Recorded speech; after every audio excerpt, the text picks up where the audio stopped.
tous, bienvenue dans le 23h. Qu'est-ce qui fait la une de l'actualité? Il a repris le pouvoir au Ghana voisin il y a quelques semaines. John Dramani Mahama est à Abidjan pour une visite d'amitié et de travail. Il a été reçu par le président de la République Alassane Ouattara au palais présidentiel. Au cœur de leur entretien, la sécurité, mais aussi l'initiative Cacao Côte d'Ivoire-Ghana. 5 jours après les musulmans, c'est au tour des chrétiens catholiques d'observer le jeûne. Le carême débute ce mercredi par la prise des cendres pendant une célébration eucharistique dans toutes les églises catholiques de Côte d'Ivoire. Cette symbolique leur fait se remémorer de la fragilité humaine et leur besoin de se rapprocher de Dieu. Elle marque également le top départ de 40 jours de jeûne. Elle est une exception dans le système scolaire ivoirien. Estelle Kouaké, cette élève non-voyante dans un lycée de Mans. Au premier trimestre, elle a fini major de son école avec près de 20 de moyenne. Elle est le pur produit du programme Éducation inclusive en Côte d'Ivoire, promouvoir une éducation inclusive de qualité pour les enfants en situation de handicap. Nous la suivrons dans son quotidien un peu plus loin dans ce journal. Voilà pour le prologue. Merci de choisir la chaîne qui rassemble pour vous informer. On entame ce journal par cette visite d'amitié et de travail en Côte d'Ivoire du nouveau président de la République du Ghana, John Dramani Mahama, ce mercredi. Visite marquée par l'entretien que lui a accordé le président de la République, Alassane Ouattara, au palais présidentiel au Plateau. Au menu de ce tête-à-tête, les dossiers se rapportant à la coopération bilatérale tels que l'initiative Cacao Côte d'Ivoire-Ghana ou encore la sécurité dans la sous-région. Sur tous ces sujets, la Côte d'Ivoire et le Ghana partagent une convergence de vues et s'engagent à renforcer leur coopération. Mahama Traoré, Ambroise Asséman et Célestin Frodo. Le palais d'Abidjan, John Dramani Mahama le connaît pour l'avoir déjà visité entre 2012 et 2016 lors de son premier mandat présidentiel à la tête du Ghana. De retour au pouvoir, le chef d'État ghanéen revient à la rencontre de son homologue ivoirien, Alassane Ouattara. Liés par l'histoire, les territoires et les peuples, la Côte d'Ivoire et le Ghana sont également les deux premiers producteurs de cacao au monde. Les deux pays fournissent à eux seuls 60% de la production mondiale. Comme dans le cacao, les deux États sont déterminés à bâtir ensemble une alliance solide à même de relever les défis communs. S'agissant de la coopération bilatérale, nous avons réaffirmé notre volonté commune de soutenir l'initiative Cacao Côte d'Ivoire-Ghana et de renforcer la coopération entre le Ghana et la Côte d'Ivoire dans les domaines des mines et de l'énergie, de la lutte contre l'orpaillage illégal et de la surveillance de la qualité des eaux. Parce qu'évidemment, ces rivières qui traversent nos deux pays ont des conséquences néfastes pour les populations du Ghana et de la Côte d'Ivoire. Nous nous sommes également engagés à soutenir et à œuvrer à la mise en œuvre de l'accord de partenariat stratégique Côte d'Ivoire-Ghana, un instrument privilégié de la coopération. Nous avons aussi souligné la nécessité de renforcer la coopération de nos gouvernements en matière de sécurité et de défense en vue de garantir la paix et la stabilité en Afrique de l'Ouest et de lutter efficacement contre le réchauffement climatique, contre le terrorisme, la piraterie maritime et bien sûr de toutes les formes de trafic dans la sous-région. We're all proud about the progress Côte d'Ivoire has. La Côte d'Ivoire a un poids important dans la sous-région avec ces situations que nous connaissons d'agitation économique. La Côte d'Ivoire a pu faire une croissance économique de entre 6 et 7%. Cela est remarquable. Je pense que nous devons continuer à travailler ensemble, la Côte d'Ivoire et nous. Le Ghana et la Côte d'Ivoire sont un même peuple. Nous voulons travailler à changer les choses. Surtout aussi, Monsieur le Président, lorsque vous parlez de l'orpaillage clandestin, j'ai bien pris note parce que cela impacte nos deux pays. Surtout qu'au Ghana, nous avons 44 réserves de forêt qui ont été touchées et surtout aussi nos réserves d'eau qui sont impactées par l'effet de l'orpaillage clandestin. Cela impacte et produit aussi des effets du changement climatique sur nos deux pays. Parce que le climat en Côte d'Ivoire et le climat au Ghana sont les mêmes. Monsieur le Président, je voudrais donc aussi, à la suite de ce que je viens de dire, encourager nos relations puisque la Côte d'Ivoire et le Ghana sont impliqués dans cette zone de libre-échange qu'est la ZLECAf, dont le siège est au Ghana. Nous pensons que nous pouvons continuer à renforcer la coopération dans ce sens-là pour le bien-être de nos deux pays.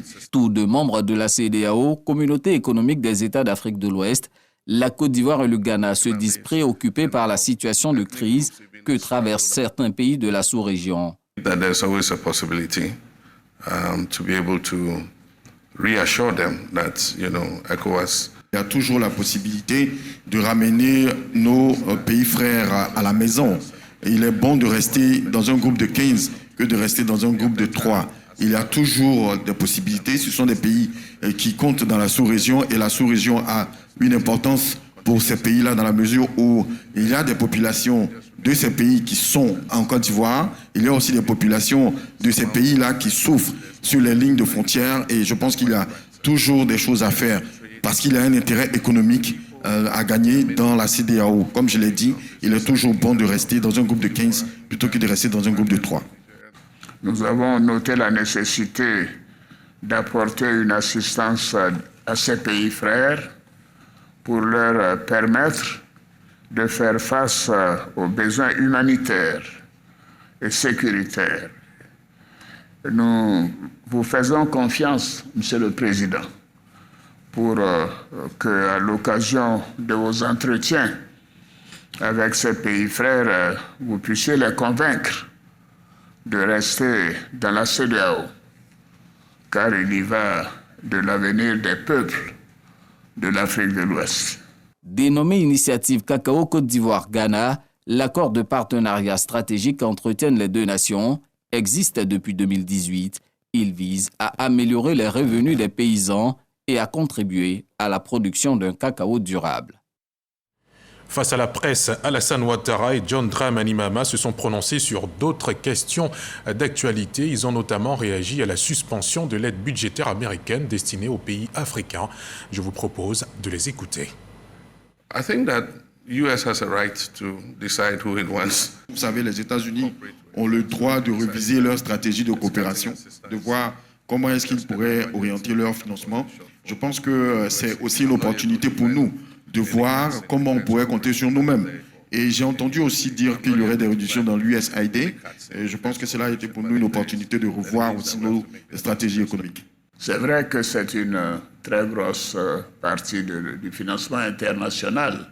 La Côte d'Ivoire bénéficie d'un certain nombre de financements avec le MCC, financement contre le paludisme, contre le sida, etc. Alors nous avons pris des dispositions à notre niveau pour continuer à financer tous ces projets en attendant que les États-Unis reprennent les choses après, bien sûr, l'audit qui est en cours. Nous sommes confiants parce que les États-Unis ont toujours été un pays ami de la Côte d'Ivoire et je considère que à l'issue de l'examen par le gouvernement américain, que les décaissements reprendront pour la Côte d'Ivoire. Coïncidence calendaire oblige, les chrétiens catholiques ont débuté ce mercredi le carême, 5 jours après le jeûne du Ramadan.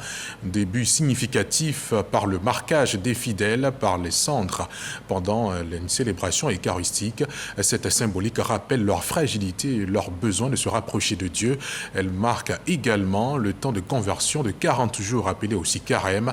Le mercredi des cendres, tout en étant un moment de recueillement, est aussi une invitation à renouer avec les valeurs, l'humilité, la prière et le partage. C'est ce que nous disent Nadège Kassi, Marie-Chantal Akandon.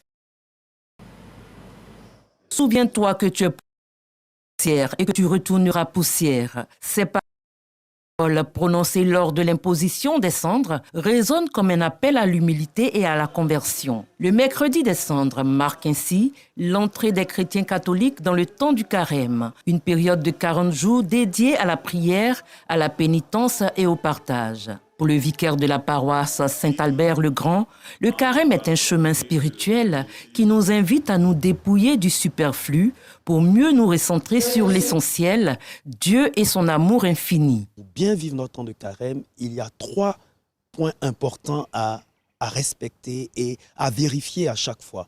C'est d'abord, est-ce que je prie? Est-ce que j'ai un temps de prière? Parce que le carême est le temps aussi où j'augmente mon temps de prière, mon temps d'intimité avec Dieu.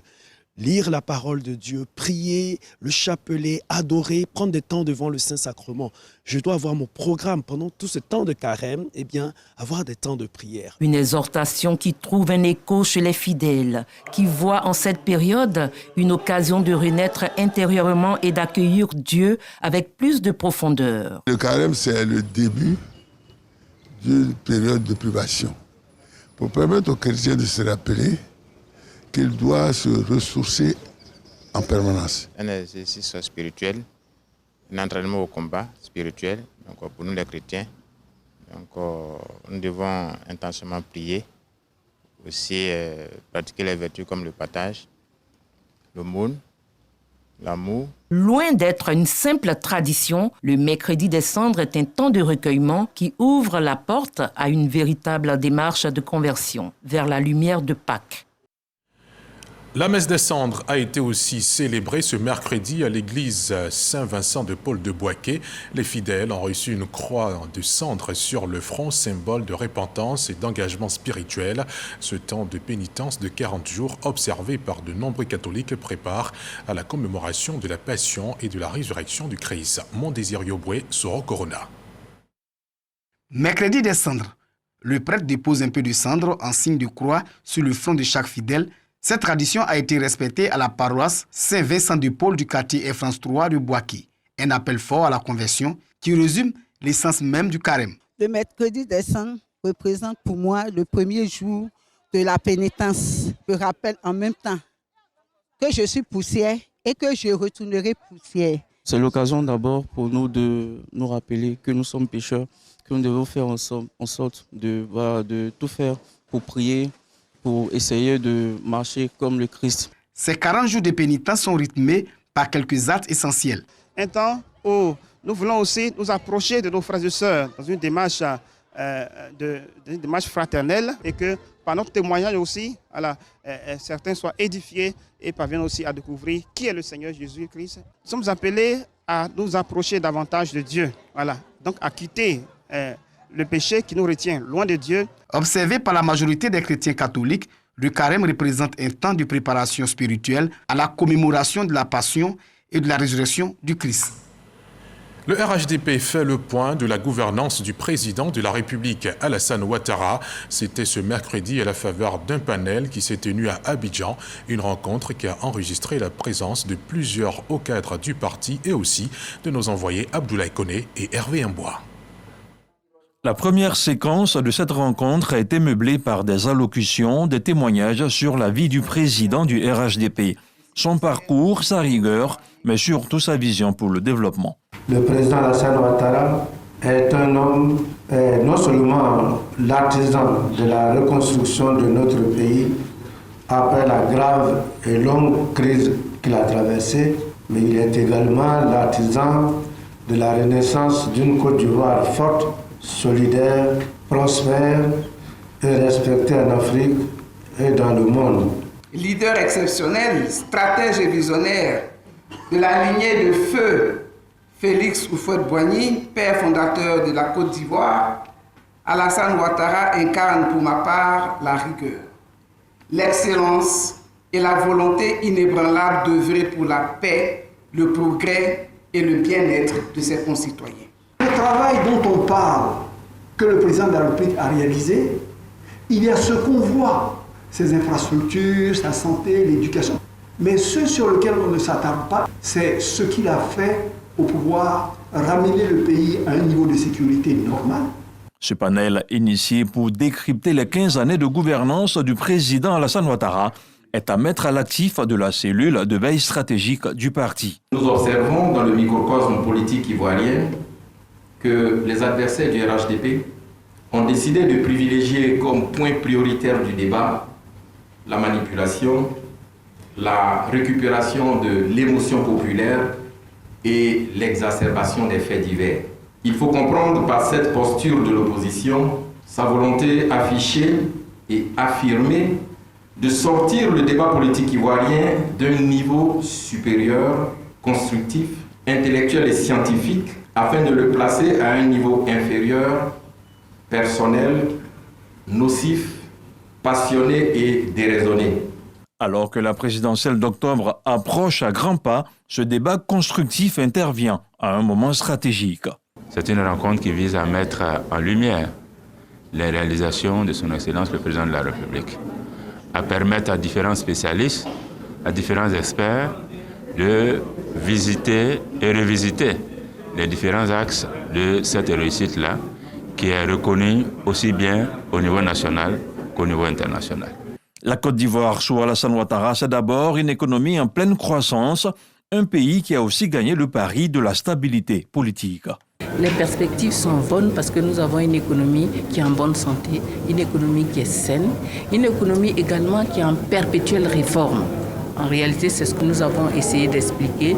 Les réformes concernent tous les secteurs et l'État essaie de cibler quels sont les secteurs à la fois porteurs de croissance, porteurs de réduction de la pauvreté et porteurs de bien-être des populations. C'est ce que nous avons appelé la Côte d'Ivoire 2.0 dans le prochain plan national de développement. La gouvernance du président Alassane Ouattara durant ces 15 dernières années, c'est en conséquence une diplomatie active sur la scène internationale. Selon les intervenants, c'est grâce à son leadership que la Côte d'Ivoire a retrouvé une place de choix dans le concert des nations, consolidant ses relations avec le reste du monde. On sera à présent sur les bords de la Seine. À Paris, le Conseil Café Cacao a entretenu les acheteurs sur les conditions de production et de commercialisation du cacao. Ce qu'il faut retenir de cette rencontre, c'est que le cacao ivoirien offre des garanties de traçabilité et de qualité pour les pays consommateurs. Cette réunion a été initiée pendant le Salon international de l'agriculture auquel prend part Lansine Bakayoko. Ces échanges avec les pays consommateurs de chocolat à Paris, une occasion privilégiée pour le Conseil Café Cacao de présenter les process, les itinéraires du cacao depuis les plantations jusqu'au marché européen. Nous avons donc développé un système national de traçabilité en 3 points. Le premier point, donc, c'est l'identification de l'ensemble des producteurs. Aujourd'hui, nous avons 1 500 producteurs qui sont identifiés. Ensuite, de pouvoir développer un système informatique qui permet de digitaliser toutes les opérations commerciales, du bon champ à l'export. Et après, de pouvoir donc donner les preuves pour la conformité au règlement de l'Union européenne sur la déforestation importée. Tout ce dispositif opérationnel devrait pouvoir garantir la fiabilité du cacao ivoirien, respectueux des normes internationales. Nous sommes venus porter un message fort à l'attention du marché, pour présenter les actions de la Côte d'Ivoire en matière de durabilité de la cacao-culture. Nous avons mis en place un système qui permet donc de prouver l'origine du produit à travers la mise en place d'un système national de traçabilité qui permet également aux producteurs de pouvoir effectuer des transactions au niveau de la commercialisation. Plus de 6 millions de personnes vivent de la culture du cacao en Côte d'Ivoire. Les promesses fusent au Salon international de l'agriculture de Paris. Alors que le rideau tombe sur la 61e édition du SIA, le ministre des Ressources animales et halieutiques, Sidi Tiomoko Touré, assure que la Côte d'Ivoire va atteindre l'autosuffisance en protéines animales à brève échéance. Les précisions de Dangui Dangui et Adam Sangaré. Le développement de l'élevage de la paix en Côte d'Ivoire, au cœur d'une signature de convention entre une structure privée internationale et le ministère des Ressources animales et halieutiques en marge du SIA 2025. Cet aspect de la question ne tarit pas d'éloges pour l'élevage de la paix. Tant que l'élevage à cycle court, il faut savoir que le lapin est l'un des élevages les plus rentables au monde. Dans les chiffres internationaux, une lapine produit environ 270 lapins par an. Ce qui donne plus de viande qu'un bœuf ou qu'un mouton. L'élevage de lapin encore permet de produire une viande excellente, une viande blanche, qui aujourd'hui, de par les qualités diététiques, est conseillée par tous médecins, surtout pour les personnes âgées, Vous voyez, à cause de la qualité de la fibre qu'elle met à disposition. L'importation de la protéine animale coûte plus de 700 milliards de francs CFA par an à la Côte d'Ivoire. Une hémorragie financière que Sidi Timoko Touré veut arrêter à brève échéance. Que ce soit sur la disponibilité de viande ovine ou bovine, il y a eu beaucoup de progrès. Les chiffres sont disponibles, sont là, parce que ça aussi, c'est le résultat de la gouvernance du président Alassane Ouattara. Je vous donne rendez-vous dans un maximum de 1 an et demi. Vous verrez que nous aurons atteint l'autosuffisance en disponibilité de poissons. C'est pour atteindre ces objectifs que les experts du ministère des Ressources animales et halieutiques MIRA ont multiplié masterclass, rencontres B2B durant cette 61e édition du Salon international de l'agriculture de Paris. En campagne pour 2 postes stratégiques dans les instances décisionnelles de l'Union postale universelle UPU, la Côte d'Ivoire ne lésigne pas sur les moyens pour convaincre la majorité des 192 nations membres à voter en sa faveur, alliant approche B2B, annonce officielle dans la réunion de commission ou de plénière. Le pays se donne les atouts d'une opération de charme qui a abouti à un dîner faisant la promotion des mets ivoiriens et la destination Côte d'Ivoire. Ici encore, les candidatures de la Côte d'Ivoire ont été réaffirmées en présence du directeur général de l'actuelle UPU, le japonais Masahiko Metoki. Retour sur cet événement avec notre envoyé à Berne, Walter Amadou Ouattara. Dénommée Partage et Fraternité Postale, cette soirée est un prétexte bien choisi pour annoncer publiquement les candidatures de la Côte d'Ivoire au conseil d'administration postale et au poste de vice-directeur général du Bureau international de l'Union postale universelle UPU. La Côte d'Ivoire a fait de la poste un pilier de sa politique d'ouverture et d'échange avec le monde. Mon pays entend assumer plus de responsabilités au sein de l'UPU. Isaac Nyamba Yao, son candidat, incarne cette ambition. Doté d'un profil dynamique, ouvert au consensus, il est déterminé à accompagner le directeur général dans la réalisation des objectifs stratégiques de l'UPU. Le candidat ivoirien connaît bien la maison UPU. My Vision, pour œuvrer à la poursuite de la transformation de la poste mondiale, se décline en 4 axes. Impulser une nouvelle dynamique et contribuer à faire de l'UPU une organisation plus solidaire et agile. Promouvoir l'innovation et l'adoption des technologies de pointe dans le secteur postal. Garantir la représentation équitable de toutes les régions. Promouvoir des pratiques postales respectueuses de l'environnement. Cette candidature est portée au plus haut niveau par le ministère de la Transition numérique et de la digitalisation, représenté à cet effet à ce dîner. Depuis 2022, M. Isaac Nyamba Yao anime avec succès le conseil d'administration de l'UPU. Vous conviendrez avec moi que la candidature de M.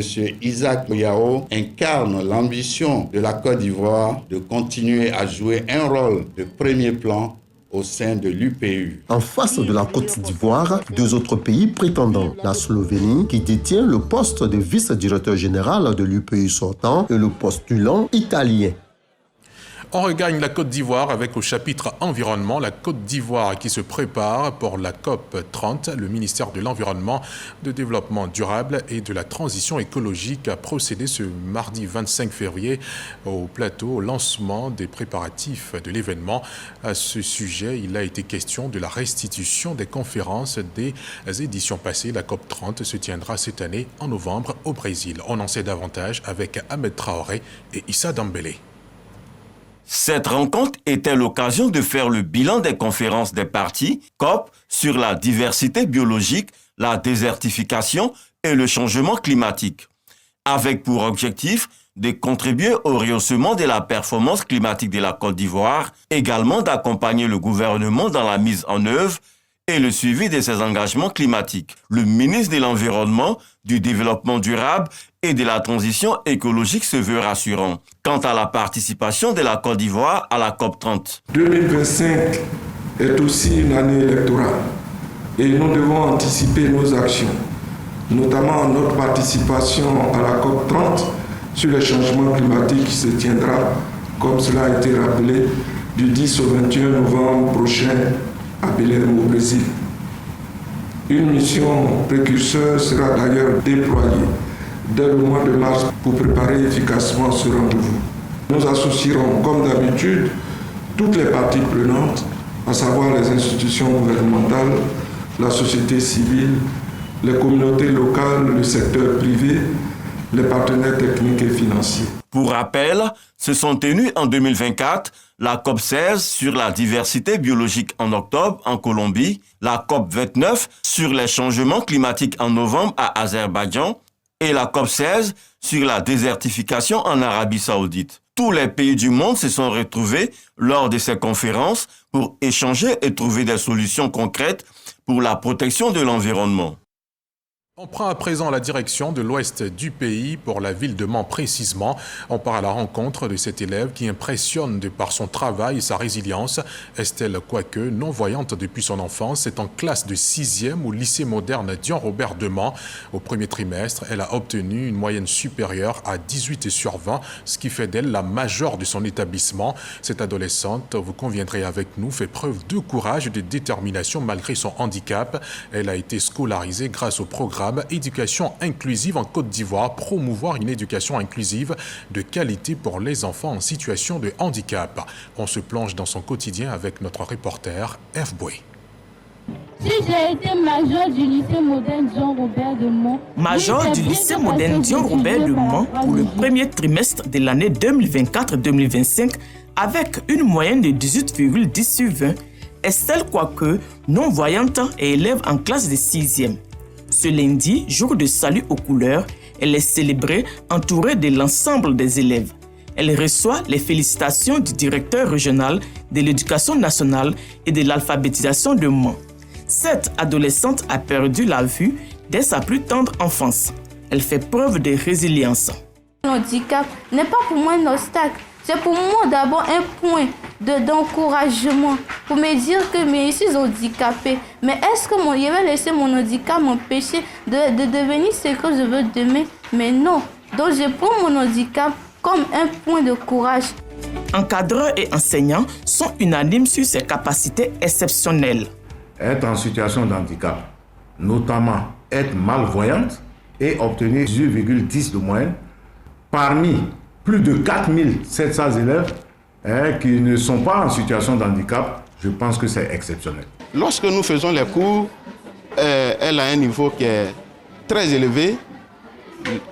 Elle est au-dessus de tout le monde. Elle est très concentrée. Elle prend son temps pour poser les questions. L'enseignant spécialisé en braille abonde dans le même sens. Elle a une mémoire particulière. Elle retient tout. Vraiment, c'est une élève excellente et brillante. En plus de ses performances en classe, Estelle se fait aussi remarquer dans les activités extrascolaires. Estelle est au milieu de ses camarades ou bien qu'elle est impliquée dans une activité, elle essaie de booster ses camarades. Ses amis de classe lui portent également un regard admiratif. Elle a travaillé. Dans la classe, il n'y a personne qui a eu 18 de moyenne. C'est elle qui est la première de l'école. Vraiment, je la félicite. Esther, c'est quelqu'un qui m'aide beaucoup. Quand par exemple, si on me donne un exercice que je ne connais pas, Estelle peut me montrer. Le chemin d'Estelle n'a pas toujours été facile. Elle a été scolarisée grâce au programme École inclusive du ministère en charge de l'éducation et d'un couple de chrétiens. L'homme handicapé, lui aussi, et son épouse recueillent et s'occupent de plusieurs enfants en situation de handicap. Nous sommes allés dans le département de Zonouin où nous avons convaincu les parents à laisser venir Estelle à l'école. Et quand Estelle est arrivée chez moi, la toute première parole qui est sortie de sa bouche, elle m'a dit « Papa, merci, tu m'as sauvé, mais ma récompense, c'est d'être première de ma classe. » Depuis la classe de CP1 jusqu'en 6e premier trimestre, Estelle a toujours été première. De retour des cours, Estelle a une organisation bien à elle pour le ménage et pour réviser ses leçons. Quand je rentre de l'école les soirs, moi et mes frères, je les aide à chercher de l'eau et quand nous finissons de nous laver, sur la nourriture est prête. Après le repas, moi je préfère que quand les autres dorment pour étudier. Et lorsque aussi j'ai des exercices à faire, dont l'écriture blanc-noir, mes frères m'aident aussi. L'adolescente est pleine d'ambition. Plus tard, j'aimerais être avocate. Parce que tous les jours, quand je parle, on sait que moi, j'ai été appelée à défendre la cause des uns et des autres, me battre contre l'injustice. J'aime aussi les maths si j'ai la possibilité de devenir peut-être mathématicienne. Avocate ou mathématicienne, l'avenir nous le dira. En attendant, ces encadreurs plaident pour que la brillante élève soit mieux suivie. Estelle Quoique est la preuve vivante que le handicap physique n'altère en rien la capacité mentale et la poursuite de ses rêves. Dans l'actualité internationale, au cours de son allocution aux Français ce mercredi 5 mars, le président français a alerté sur la menace russe qui pèse sur l'Europe dans le contexte de la guerre en Ukraine. D'un ton grave, Emmanuel Macron a affirmé que la menace russe est là et nous touche sans connaître de frontières, estimant que face à ce monde de danger, rester spectateur serait une folie. D'ailleurs, la France réunira la semaine prochaine à Paris les chefs d'état-major des pays prêts à garantir une future paix en Ukraine, a annoncé le chef de l'État. Et c'est la fin de ce journal, fruit de la collaboration des équipes de réalisation de la technique et de la rédaction. Merci infiniment de nous avoir suivis.